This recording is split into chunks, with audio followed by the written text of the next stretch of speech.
Uite, mă mut de aici și mă pun într-o altă parte unde am un ecran mai mare, unde mă pot colega. Și dacă tu nu mă vezi bine, n-are importanță. Mai bine să te văd eu. Așa. Să vedem. O să vezi că... Să vedem aici. Așa. Să mă așez. Ăsta îl punem aici. Și să vedem dacă se vede mai bine. Da. Mai dăm și tu o secundă.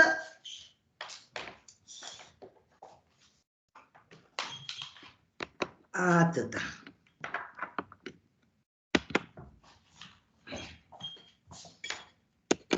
Așa. Și să-mi iau și eu niște...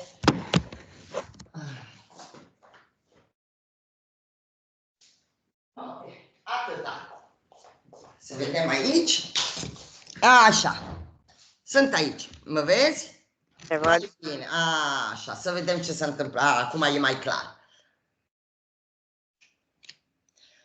Eu îți spun deja, a fost odată ca niciodată o fetiță care a venit în lume cu o capacitate deosebită. Capacitatea este de a iubi fără condiții. Adică tu ai venit în lume, să zicem, să dăruiești și să dai iubire. Dar iubirea aia necondiționată. E cum ar fi că tu te-ai născut ca element originar, expresie de la Venere. Venere este femeia. Da, arhetipul femeii, adică amabilitatea, dulceața, o persoană, să zicem, este o personalitate foarte volubilă. Pentru că, da, pentru că, să zicem că este o personalitate expertă în emoții. Adică dintre toate părțile din noi, este partea din noi care este în stare, într-adevăr, să-și trăiască emoțiile fără nicio o limită. Să zicem că plânge de bucurie și de tristețe. Este variabilă umoarea. Poate un moment plâng și în momentul al doilea râs mult. Să zicem că în termeni de elemente, știi, pământul, aer, foc, te-ai născut ca element aer și apă. Okay. Așa că ideea este o personalitate care nu este făcută, să zicem, să-și ia niște responsabilități. Nu este făcută să concretizeze ceva. Este o personalitate care, într-adevăr, este făcută să bucure lumea și care are un talent innat spre tot ce este estetic, frumos, frumusețea. Frumusețea o să ne salveze. Venere, să zicem că e ca casa aia unde te întorci și unde ești bine primit, n-are importanță ce ai făcut, cine ești, ce dorești, ce nu dorești. Este, într-adevăr, îmbrățișarea, știi? E unde te poți repauza. E la filozofie du boudoir, on peut dire. E catifea, e velluto. Știi ce înseamnă velluto? Da, înțeleg. Așa. Este, să zicem că este o personalitate care este și puțin leneșă. Pentru că chiar nu este făcută pentru competiție, pentru performance, pentru timpurile astea care în societatea asta, să zicem, au devenit niște valoare. Nu este făcută să facă bani. Nu. Nu este făcută ca să fugă, nu este făcută pentru predominanță. Dacă te gândești, e ca cum ar fi Maica Domnului. Și Maica Domnului nu judecă pe nimeni, îi înțelege pe toți, iubește pe toți, fără nicio condiție. Dar, și asta este natura ta originară, este temperamentul tău originar, Să zicem că dacă intrăm în sistemul galenic și în sistemul ipocratic, ca temperament tu te-ai născut flegmatică sanguinea. Asta ce înseamnă? Înseamnă că ai o mare toleranță în tine, la nivel originar, te-ai născut să fii flexibilă, să le schimbi, să schimbi ideea, să schimbi gusturile, să schimbi casa, să schimbi, nu știu, parteneri, să schimbi tot. Da, ești, să zicem, schimbarea făcută persoană, da? Dar acolo s-a întâmplat ceva. Și s-a întâmplat la 7 ani. La 7 ani, ceva în tine a schimbat. Adică e cum ar fi că Venere este foarte cocheterii. Adică e chiar femeia, nu? E chiar femeia aia, nu? Că se uită cum este îmbrăcată, să fie întotdeauna frumoasă, să le pună toate... Așa, te-ai gândit că poate unde te-ai născut, poate unde trăiai, poate, nu știu. Eu nu pot să știu ce s-a exact ce s-a întâmplat, dar pot să știu strategia pe care tu ai schimbat-o. Acolo a început un echivoc foarte mare pe care ți-l duci până azi, că ai câți ani ai azi? 43, 44 aproape. 44 de ani. Neîmpliniți. Acolo te-ai gândit că amabilitatea aia, dragostea aia, dulcețea aia, nu prea era apreciată. Adică ceva în tine ți-a spus că nu, că trebuia să concretizezi, trebuia să arăți că ai o valoare. Adică e cum ar fi că acolo ceva în tine te-a făcut să te muți din lumea viserilor, de la vise, da? E ca cum ai fi intrat în război. Ai chemat o altă parte din tine care reprezentează, și asta este foarte interesant, bărbatul. Ai intrat în Marte. Marte e o personalitate foarte disciplinată, foarte severă. Adică acolo emoțiile nu trăiesc. Acolo sunt doar valorile care îți devin mult mai importante decât persoana. Persoana își dă un obiectiv și se duce drept înainte pe obiectivul ăla. Adică este foarte, foarte disciplinată. Să zicem că Marte este, dacă Venere este mama, Marte este tatăl care este în noi. Este partea care ne dă, să zicem, o direcție și ne dă mare, mare energie. Dacă Venere este făcută să stă așa pe fotoliu, puf, știi? Venere este făcut chiar să facă, să fie dinamic, marțial, știi? Așa că dacă Venere este, să zicem, lumea efimerului, Martea este lumea al ce este funcțional.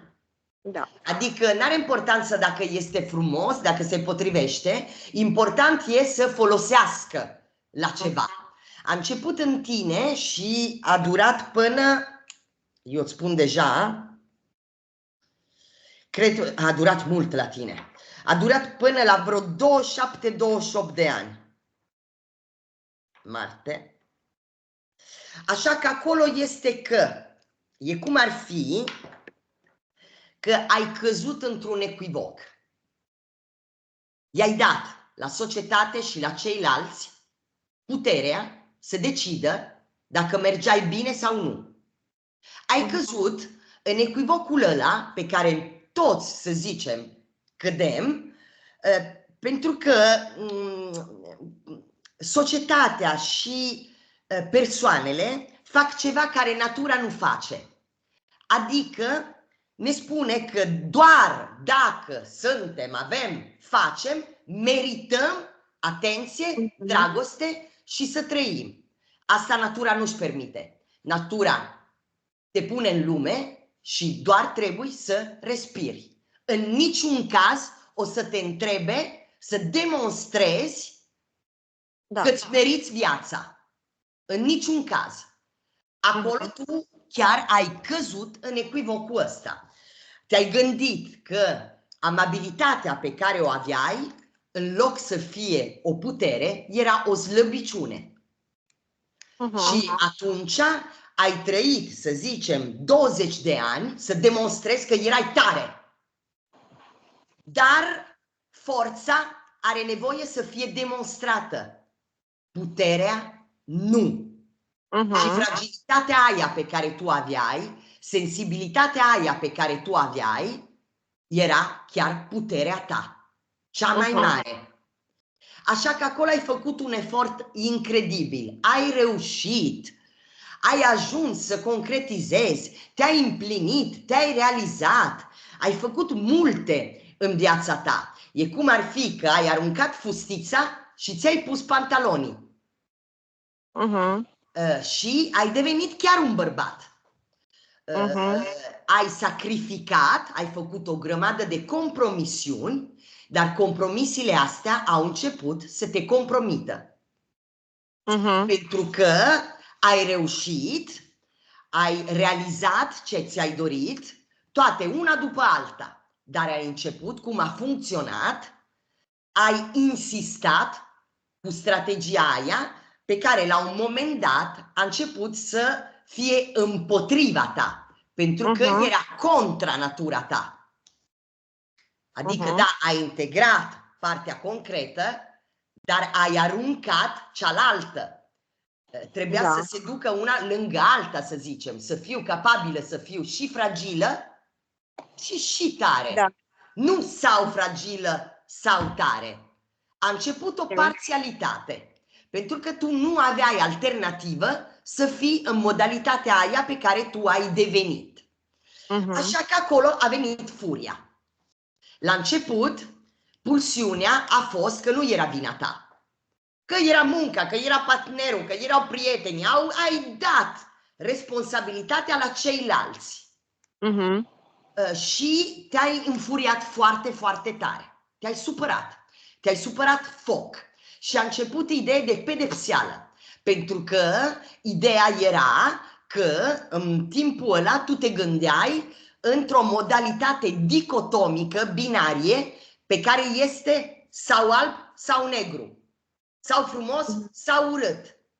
Și modalitatea binară este deja când mintea începe să moară. Pentru că în lumea asta totul există împreună. Opozitele trăiesc împreună. În mintea noastră noi despărțim. Dar în universul ăsta toate sunt împreună. Așa că persoanele nu erau obligate să intre în schema ta de a fi cum trebuia să fiu persoanele. La tine, conceptul de eroare era cel mai grav. Adică dacă greșești, trebuie să fii pedepsit. Dar și cu tine ai fost așa. Ai fost foarte, foarte severă, dragă de mine. Adică în loc să te subții, ai fost întotdeauna foarte critică în acest venteniu, nu întotdeauna, în perioada asta. Așa că în jur de 28 de ani, da, cred că era 28 de ani,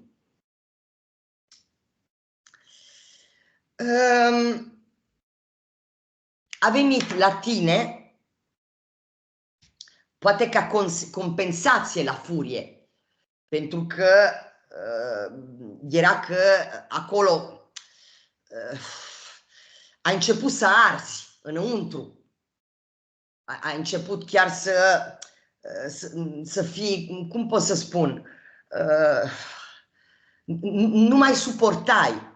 Și a venit, să zicem că a venit la tine și încă este, și asta o să te ajute foarte mult, a venit la tine soarele. Dar înainte de a veni soarele, ai trecut vreo 2-3 ani cu o parte din tine care o cheamă Giove. Da, cred până la 31-32 de ani. Da, așa e. Giove e parte din tine care te-a ajutat pentru că e chiar opozitul de la Marte. Este adolescentul. Este ăla care nu are reguli. Este ăla care se bucură de viață, care îi plac prietenii, îi place să iasă, să zicem că este entuziasmul, este curiozitatea, este deschiderea spre viață, este vitalitatea, da? Acolo joaca devine mai importantă, să ne amuzăm, să stăm bine, este sticla de vin, este compania, este voiajul, știi, tot ce ne dă bucurie de viață. Și mai mult, ce ți-a dăruit, este capacitatea să te mângâi și să mângâi pe ceilalți. Acolo a venit, să zicem, și toleranța. N-are importanță dacă am greșit, mâine o să fac mai bine, știi? Severitatea aia a început să fie luată la mișto, a ajuns și ironia, autoironia. Să zicem că ai chemat în tine partea pe care folosește un instrument foarte interesant să scoată dramaticizarea și severitatea, și este râsul. E cum ar fi că ai învățat să râzi față de dificultăți, față de dramaticitatea, față și de trecutul tău, față și de istoria ta. Hai mă, să o luăm puțin mai lejer, da? Pentru că Giove este aer, aer pur. Așa că nu-l prinzi, este schimbător. Și poate să fie rece, poate să fie cald, poate să fie vânt, poate să fie static. Adică acolo fără să știi, ai stimulat o altă parte din tine, să zicem că nu există doar o Oana, sunt sute de mii de Oana în tine. Ideea este că subconștientul nostru vrea să ne le viețuim pe toate. Dar în general, noi ni le viețuim una, două, maximum. Și credem că suntem noi. Nu! Ideea este că a ieșit o altă parte din tine pe care te-a ajutat să ai energia aia de când erai tânără, adolescentă, când vreai să descoperi lumea, să experimentezi, să cazi și să te ridici. N-are importanță. Bine, mi-a venit aici un livid, o să treacă. Asta este ideea. Au devenit, ai început și să ajuți pe ceilalți. Să dai, nu iubire, pentru că aia vinea de la Venere, dar să dai sprijin, suport, vicinanța, o zice în italiană, să fii alături de celelalte persoane. Și ai devenit și, cum pot să spun, ai făcut cadouri. Da. Ai chiar făcut cadouri și la nivel moral și la nivel chiar material, ai ajutat. 2-3 ani până când, la 31 de ani, a venit soarele. Ideea este, să-ți explic, că dacă o să facem și ipnoză, este important să înțelegem deja de acum, da? Ce se întâmplă la noi. Noi suntem făcuți, te-am pierdut? Nu. Să zicem că, da, acum am văzut. Să zicem că noi suntem făcuți să ne schimbăm toată viața, întotdeauna. Moartea psihică și apoi vine și moartea fizică începe când noi nu mai schimbăm, când devenim coerenți cu ce suntem convinși și cu cine suntem convinși că suntem. Adică definiția pe care eu mi-o dau de la mine devine într-adevăr limita mea și închisoarea mea. Pentru că de atunci încolo eu nu mai sunt liberă să fiu altceva. Sunt obligată să fiu așa cum eu mă gândesc că sunt sau cum ceilalți se gândesc că eu sunt.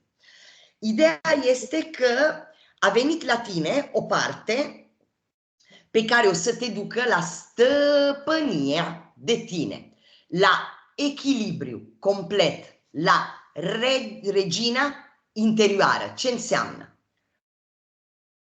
Până acum, diferite părți din tine te-au abitat, te-au locuit, da? Și fiecare dintre aceste părți vrea să fie rege în tine. Nu, e doar o parte. Eu, ca stăpân, sunt eu că decid care parte din mine iese la momentul potrivit. Că e momentul să fiu reflexivă, e momentul să fiu iubitoare, e momentul să fiu puternică, e momentul să fiu fragilă, e momentul să fiu fantazioasă, știi? Și când sunt stăpână de mine și conștientă despre toate părțile din mine, sunt eu că le mișc, nu sunt ele că mă mișcă. Ideea este că m-am născut condominiu și am ajuns să trăiesc într-o cameruță. Asta nu există. Așa că acum a venit soarele, care este personalitatea care o să te ducă la înțelepciune și la împlinire. Nu o să mai ai nevoie să demonstrezi nimica, pentru că soarele este regele interior. Adică, nu, cum pot să spun, are o regalitate, o nobilitate în ea, partea asta.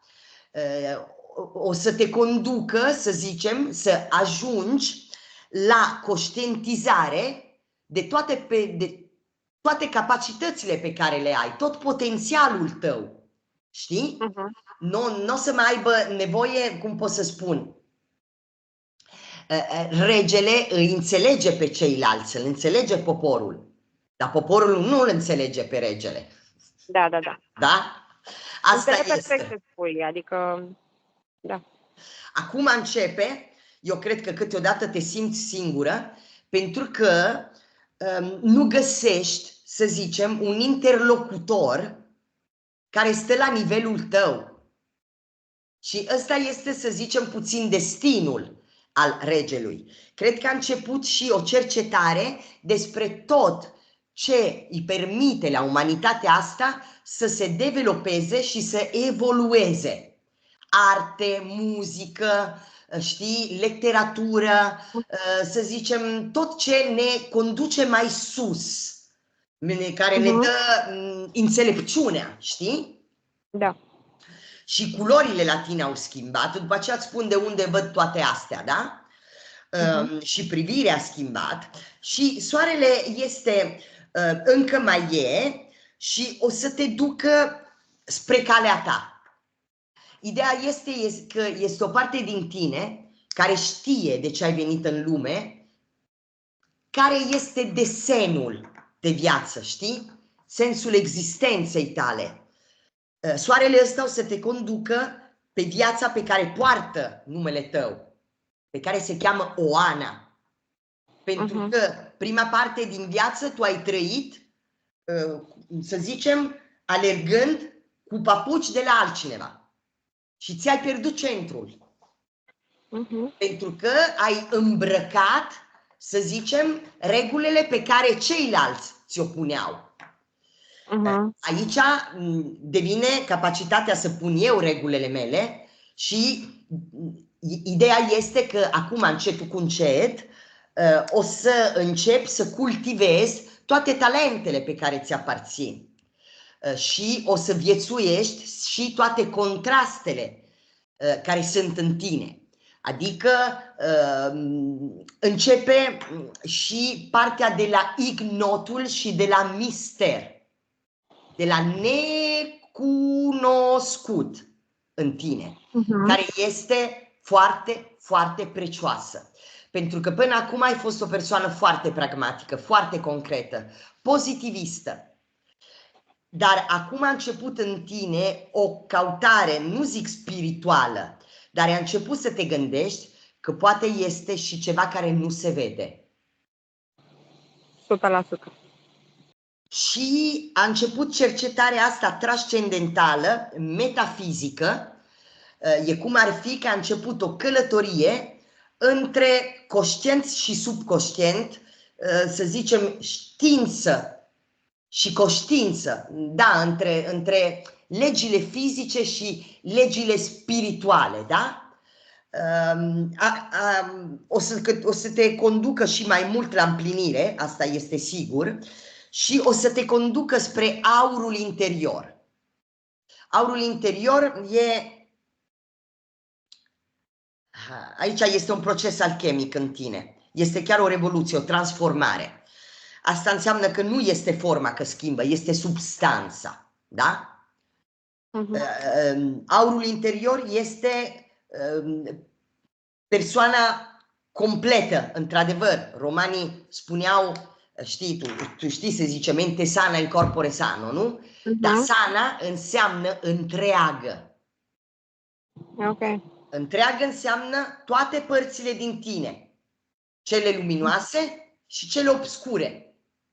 Adică tu poți să fii, poți să dai viața ca femeie, da, sigur, dar poți și să omori. Nu mai spui minciuni. Asta este.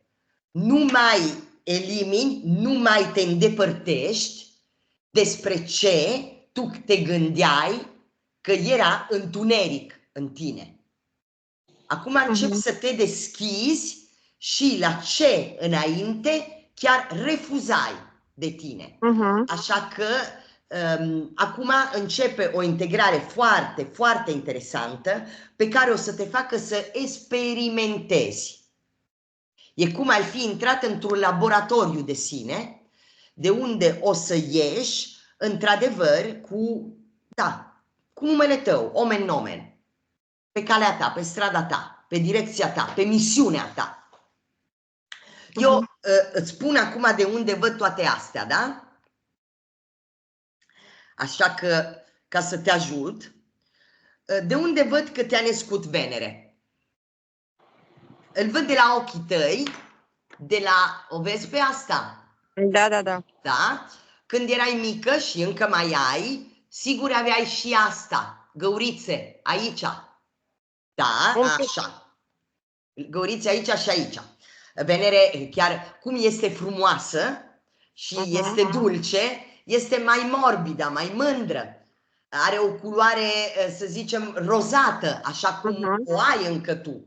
O văd de la pielea ta și de la forma, de la vizajul tău, că este ovală, așa cum Venere are. Îl văd de la privirea ta, că și dacă este obosită de viață, încă este o privire flap-flap, știi? De surpriză, de dragoste, asta este Venere. De unde văd că vii de la Venere? De la pomeți. Că și dacă acum s-au puțin mai împlățit, erau puțin mai spre afară. Pentru că e o persoană care zâmbește mult. Pentru că se bucură de viață. Îl văd de la gura ta. Pentru că Venere este personalitatea care are gura cea mai frumoasă. Venere este chiar frumoșică. Dar nu e frumoasă ca Mercurio, o să învățăm la seminar, pentru că Venere este puțin plinuță, este făcut ca o amforă, știi? E puțin mai plinuță la curuț, așa, are multe curve, pentru că e sinuoza, nu e așa, nu e slabă cum ne vreau azi, e chiar ca poate îmbrățișa persoanele, că acolo te simți comodă, că e bine, știi? Îl văd de la asta, pentru că tu ai chiar formele astea mai rotunde. De unde văd că vii de la Venere? De la urechi. Pentru că Venere, cum pot să spun, urechile tale sunt spre interior, nu sunt prea spre afară. Pentru că Venere e o expertă să simtă emoții. Ai înțeles? Așa că sunt mai mult orientate spre senzațiile pe care tu le ai. Pentru că la tine, originar, și dacă după aceea le-ai băgat într-un sertar, originar sunt foarte, foarte importante. De unde văd că a venit Marte?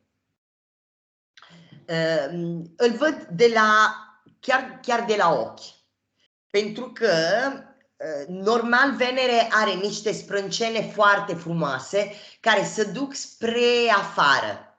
Pentru că are o privire deschisă. Cum nu judecă, iubește, are o privire deschisă.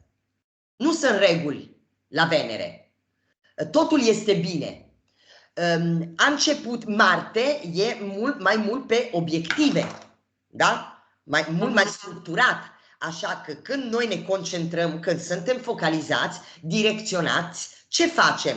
Facem așa, să vedem mai bine, nu? Așa că ochii se duc mai jos și începe și încep aceste două linii pe care tu le ai, care le are chiar Marte, pentru că este direcția. Nu mă las să mă distrez de la nimic, sunt focalizat. Și de aia văd Marte. Îl văd de la frunte, pentru că fruntea de la Venere normal are atacatura de la păr, este puțin mai desenată. O vezi cum o am eu? Face puțin niște liniuțe. Da. Părul tău originar era bucle. Da. Așa este. Asta. Apoi când ai devenit Marte, ți l-ai făcut tam.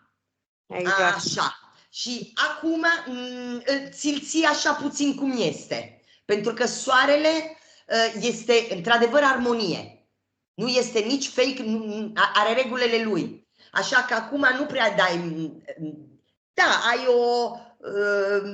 Câteodată poți să fii mai bucle, câteodată poți să fii... Dar nu mai prea suporți asta dreaptă. Pentru că părul, când îl aveai așa drept, era chiar legat de cum te gândeai în perioada aia. Era o modalitate lineară. Lineară, adică sau. Venere nu, e și.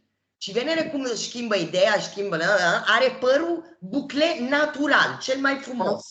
Absolut.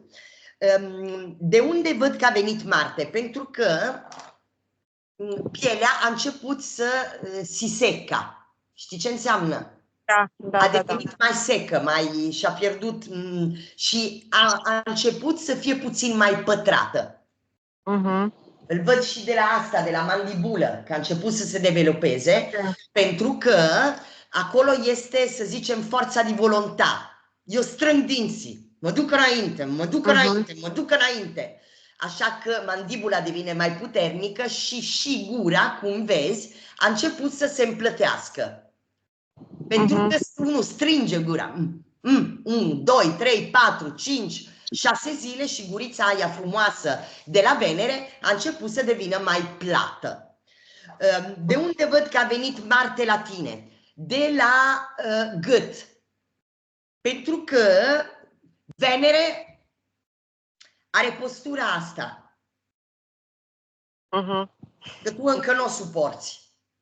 Pentru că la tine încă este equivocul că femeia dulce, dragă, da? Este, în italiano diciamo una gatta morta. Adică este un feminin pe care pe tine te deranjează, da? Ok. Pentru că îți aduce aminte equivocul original. Amabilitatea și fragilitatea nu este o putere, este o slăbiciune. Încă ești agățată din equivocul ăla. Așa că nu suporți femeile astea. Îți vine să-i tragi o palmă în față, pentru că, vai, nu! Da. Asta este, încă este ideea, știi? Dar încetul cu încet, că o să-ți descoperi și partea fragilă. Pentru că cristalul, partea cea mai frumoasă al cristalului, este fragilitatea. Așa că să înveți cât de precioasă este facultatea pe care tu o ai, să zicem, naturală. E ceva care natura ți-a dăruit-o, ți-a făcut un cadou așa de mare, pentru că este empatia. Și empatia este foarte dificilă să o developezi. Sau o ai, sau... Și tu o ai pe pielea ta, tu poți să simți. Chiar tu poți să simți. Recunosc asta, da. Ceilalți nu trebuie să vorbească, tu chiar simți. Și așa, de unde văd că a venit Marte? Pentru că ți-a dăruit și ridurile, le vezi astea orizontale pe care tu le ai. De mult sunt, de pe la 27 de ani. Dar ce ți-am spus? Așa, când s-a terminat ciclul lui Marte, că era evident că și-a început Giove, că acolo terminase să-ți desene fața. Pentru că ideea este, trăsăturile noastre și nu sunt cazuale deloc. Noi ne gândim că vin de la mama, de la tata și puțin de la genetică. Dar în general trăsăturile sunt legate despre forma mentis. Adică cum ne gândim. Așa că când schimbăm modalitatea de a gândi, și corpul și fața noastră își ia forma coerentă cu capacitatea aia. Ai înțeles? Perfect, da. Așa. Și la tine, ce-ți spuneam, gâtul, că înainte tu aveai postura asta, a devenit mult mai Rigid, drept. rigid. Da. Poate te doare și spatele, pentru că toleranța nu prea a stat mult, dar se vede de la gât și este foarte masculin, e musculos, vezi? Și dacă ai 44 de ani și începe puțin să schimbe gâtul, e normal, pentru că nu mai suntem făcuți să demonstrăm nimica, nu mai suntem făcuți să alergăm, să facem, începe o altă parte din viață, responsabilitățile începe să se dea la o parte. Se vede de la gât. De unde am văzut Giove? Și Marte de unde i-am văzut? De la ochi. Normal, Venere iar e mai deschiși și visători. Așa. Marte, tot pentru că este focalizat, iar e mai închiși și are o privire directă. Chiar directă. E chiar persoana aia care se uită în ochii tăi. Pentru că este un sfidant, este o personalitate challenging, față de față. Da. Da. Dar Giove a început și se vede de la nas, este foarte evident, chiar foarte, foarte evident. Nasul, când erai mai mică, era puțin mai sus și mai finuț. Poate, da. A început să se lărgească, să devină mai mare, mai rotund, pentru că Giove e chiar bucuria, știi? E chiar jovialitatea asta și e capacitatea de a mângâi pe ceilalți și pe noi și nasul devine mai rotunjor, mai așa, de clown, cum pot să spun? Pentru că dacă ți-aduci aminte, Giove este râsul. Este ironia, este pozitivitatea. De acolo se vede evident și de la culoarea de la piele că a început să devină puțin mai roșie aici. Că e chiar o piele jovială. Și de unde am văzut că a venit Giove? Pentru că, și dacă tu te gândești că poate ai ajuns la o vârstă, ai început să pierzi tonicitatea. Nu e pentru că ai vârsta asta, e pentru că Giove nu este tonic deloc. Nu are mușchi, nu este tonic, pentru că nu trebuie să demonstreze nimica. Trebuie doar să se bucure de viață, atâta. Așa că nu este în activitate, nu este da, într-un dinamism, dar într-un dinamism ne joacă. Noi când eram copii, nu dădeam importanță cum eram, tonici sau nu, ne jucam și gata. Asta era. Estetica nu mai era importantă. Așa că îl văd de aia și îl văd și de la sprâncenele, că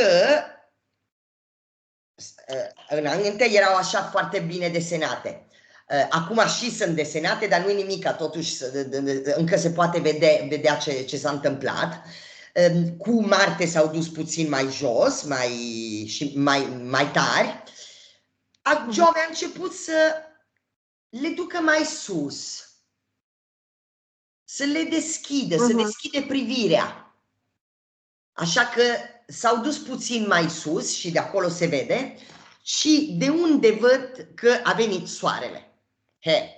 Îl văd de la frunte. Pentru că fruntea, că cu Marte devenise mai schiacciata, da? Cu Giove mai lată, s-a mai deschis. Cu soarele devine ca una semilună aici. Un emisfer perfect. Tu vezi deja cum se vede, cum începe să ți-o deseneze. Și privirea e mult mai, nu serioasă, pentru că nu e aia. Poate. Da, e mult mai relaxată, e mult mai, știi cum e Regina, nu? Că nu e nici, e așa, e relaxată, se vede din privirea asta, culorile tale și de la ochi începe să se deschidă și se duc spre auriul ăla, pe care începe să-ți coloreze și pielea. Devine puțin mai ambrată, mai aurie, mai așa, mai nobilă și de la menton. Pentru că dacă Venere termină cu un oval perfect, să zicem, Soarele termină în orizontal. Vezi că începe să ți-l deseneze. Okay. Acolo încă este picătură de Venere și aia o să rămâi toată viața. Asta este foarte important. Temperamentul tău originar o să stea cu tine toată viața, Venerea asta. Acum stă pe poartă și e cum ar fi că zice, o să se întoarcă. Cu multă răbdare te așteaptă acolo și zice, bine, să se întoarcă acasă, bine, e încă acolo, capacitatea asta de a iubi, capacitatea asta chiar de a fi dulce, de a fi amabilă și de acolo am văzut soarele, da? Și de unde l-am văzut? De la aici, că este, este chiar, acum nu mai vine, le tempie della ragione. Pentru că aici este că forța este forța al ragione. Adevărului, da? Da. De la ragione. Adică nu mai trebuie să demonstrezi nimica, e la forța de la ragione, este înțelepciunea. Acum puterea e mai mult mentală, știi? Exact. Da. Exact, e mai mult cu interioară. Interioară, e o putere interioară. Așa, draga mea, eu să zicem că deja ți-am spus multe și spune-mi dacă te recunoști undeva sau ceva te-a surprins. Nu, mă recunosc 100%, inclusiv, eu îi zic inteligența emoțională, nu știu, dar într-adevăr resimt această putere de a empatiza cu oamenii, dar de a empatiza în sensul de a înțelege și nu de a somatiza. Exact. Da. Deci, cumva, nu am nevoie de prea multe cuvinte ca să înțeleg ce gândește sau ce spune cineva. Asta este clar. Da. Și nu știu cum să spun, liniștea asta interioară și a dărui fără să aștept ceva în schimb, o am dintotdeauna și poate că acum am devenit din ce în ce mai conștientă de treaba asta. Da. Și da, într-adevăr, de la 32 de ani am schimbat complet, să zic așa, orașul, viața și, în primul rând, orașul și mi-am făcut un cadou, mutându-mă și începând o viață complet nouă. Mi-a reușit în sensul în care am reușit să stau pe picioarele mele și liniștită, fără să am nevoie de cineva. Și acum, ce să zic, eu mă simt bine cu mine, cumva. Da. Dar asta și poate pentru că am explorat mult, adică am vrut să înțeleg ce se întâmplă. Am citit mult, am fost la diverse cursuri sau eu știu, pur și simplu, m-am informat în zona asta. Și rest, ce să zic, am o teamă. Am pierdut o sarcină, am rămas însărcinată prima dată în viața mea anul trecut. Și sarcina s-a pierdut așa, a fost un șoc oricum. Nu mi-am dorit niciodată copii, sau cel puțin poate, nu știu, n-am fost în combinația potrivită și nu am simțit că așa. Și anul trecut mi s-a întâmplat și s-a și eliminat singură sarcina cam în 6 săptămâni, ceva de genul ăsta. Nu pot să spun că am suferit, am simțit-o ca pe ușurare cumva, deși a fost așa, am avut 2 săptămâni în care am trecut prin toate stările.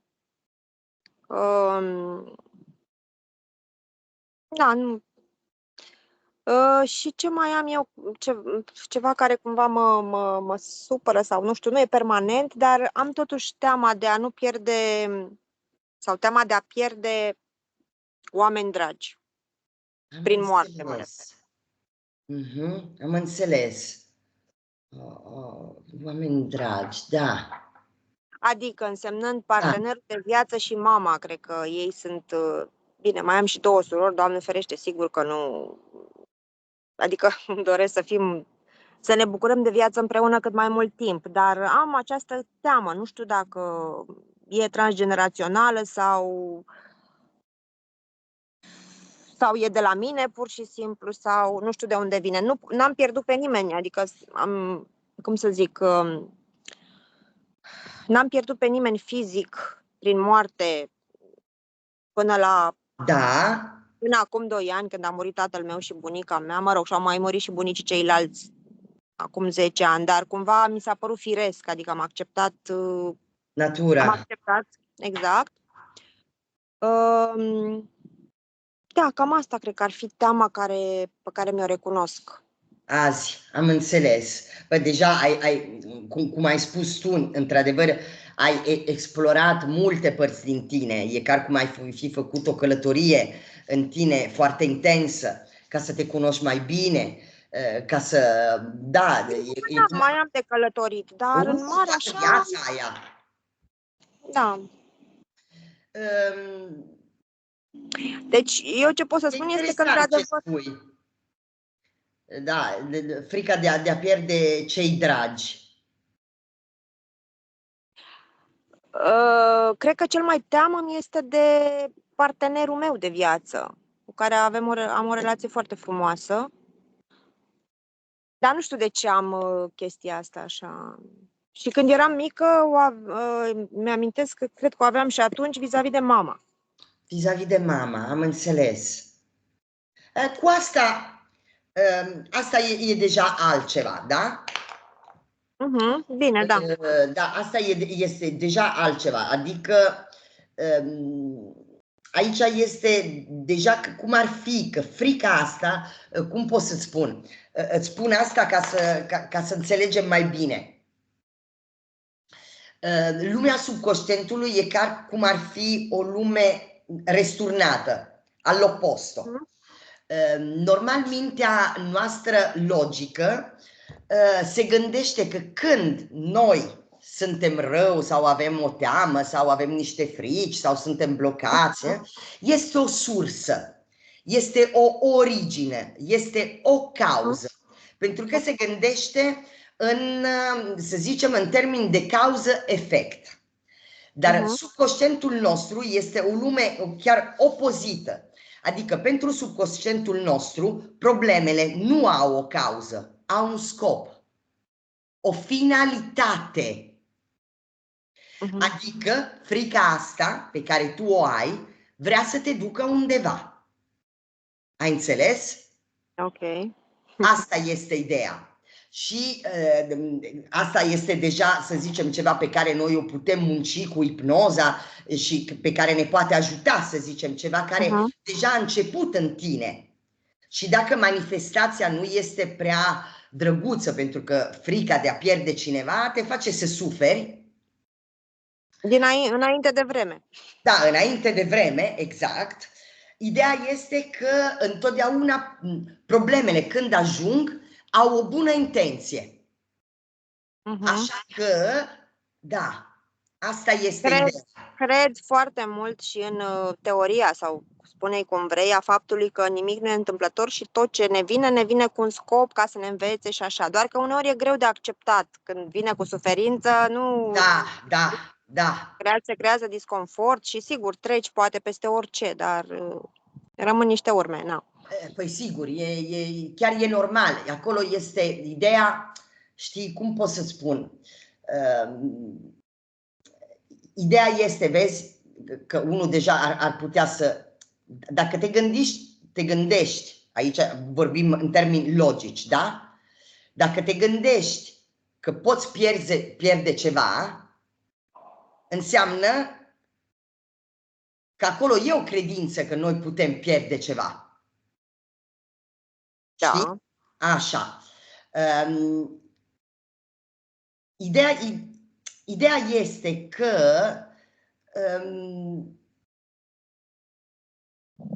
dacă ne mutăm într-o altă parte din noi, adică este ego-ul, eu care vorbesc, tu care vorbești, dacă ai studiat puțin, nu? Este partea asta care naște, moare, care mănâncă, care are întotdeauna nevoie de, da? Dar este o parte din noi, sinele, care nu are, nu pierde. Și are și pierde. Asta este ideea. Că, sigur, ego-ul poate să piardă ceva, pentru că se gândește că are ceva, dar dacă ne mutăm într-o altă parte din noi, tot acesta nu există. Și la nivel subconștient, noi ne trăim sinele.